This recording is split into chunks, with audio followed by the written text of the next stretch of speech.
Welcome back, everybody, to the series. We've been talking about the most underrated Pokemon ever made, and today it's time to talk about some grass types. Without further ado, let's start with Generation 1, and as you can see, there is a long list of overall underrated grass types, and if I had to pick one, I would definitely go with Exeggutor. That psychic grass typing is something I think people underestimate significantly. There is so many great things that you get offensively with that typing, and considering bug type was really weak until like Gen 5, this thing doesn't really have that bad of a weakness to too much else, which makes a huge difference. So even though there's so many weaknesses, it's at least the quad weakness is not hitting him super hard, and he just gets really good moves and a really underrated moveset in my personal opinion, being that psychic grass typing.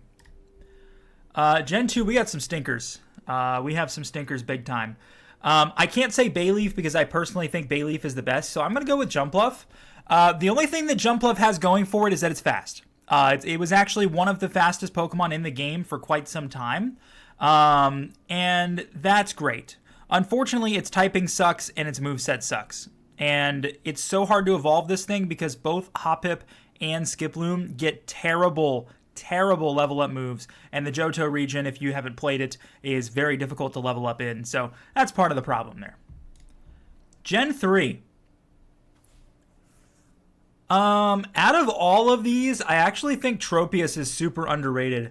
What Tropis has going for it is basically its overall defense. This thing has a lot of health and can take some pretty big hits, and even though it has a lot of weaknesses, I actually really like its moveset as well, and it will be able to bulk up a lot of those hits. I think Tropis is very underrated and pretty solid in my personal opinion. Gen 4.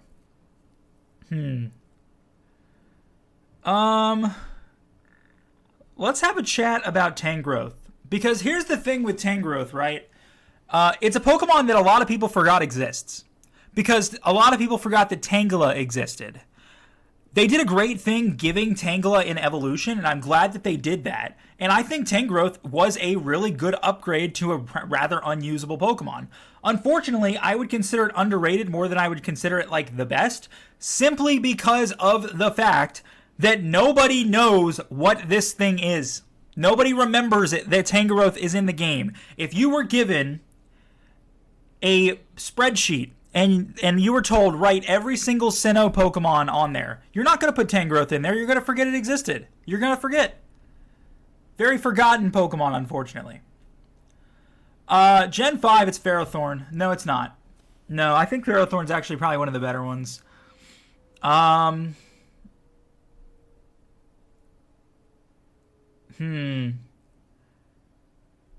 actually going to go with Leavon. I think I'm pretty confident I put Ferrothorn in my best category because of how good it was in competitive battling. Leavon, again, struggles with a really bad typing. Flying and fire just destroy Leavon. It can't do anything. What it can do, however, is be fast, and it gets really good moves. So offensively, this thing, if you put it in against the right Pokemon, which when you're against AIs will be just fine, you'll be fine. Competitive battling, you got no shot, though. Gen 6 is absolutely going to be Gogoat. This thing is incredibly bulky. You don't know that it's bulky until you try and hit it with something, and then you realize how hard this thing is to kill. Fur Coat is an incredibly good ability, and the fact that that is a way they took a rather obscure Pokemon and made it useful was actually really fun. I think Fur Coat is phenomenal. Gen 7.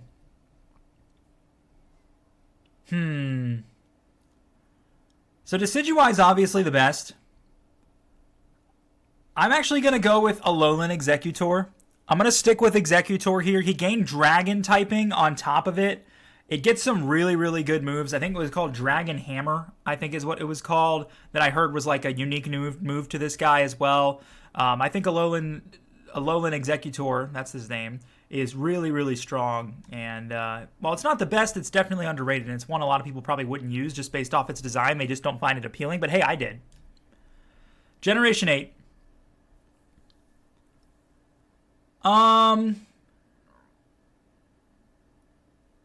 it's Galarian. Is this Galarian? Galarian? Or is this the Hisuian? No, this is Galarian. Galarian Electrode. I'll tell you right now, the only reason I selected this is because I love Electrode. Electrode is incredibly fast. The reason why I think Electrode is so good is because he is a really underrated sweeper with Charge Beam. If you switch him into the right Pokemon and stack Charge Beams, the game's over. You're going to outspeed 99% of Pokemon that are out there. And you add a Grass typing to give him more offensive power. Maybe he can be a Solar Beam user. That would give him some heavier hits and some better type coverage. I'm all for it. Gen 9. I already talked about this thing during the fire video. I want to talk about it again, but I just can't because I don't want to reuse anything. So instead, I'm going to talk about Arboleva, one or the other. This thing just takes hits. It takes hits. It's an obscure, forgotten Pokemon by comparison because looking at it right now, I don't remember if I even have used one more than one time. But I know that every single time a computer player had it, it took big hits. So we're going to go with it. What's the best, though? The most underrated grass type in all of Pokemon? It's Go-Goat. This thing with Fur Coat, man. Fur Coat is just too good. There's nothing more you can say about it. Fur Coat is a broken ability. And there's so much more you can do with Fur Coat than you can with any of these other Pokemon. So that's my list. Hope you guys enjoyed it. We're going to talk about some electric types in the next video, so be on the lookout for that. And make sure you are subscribed so you don't miss out.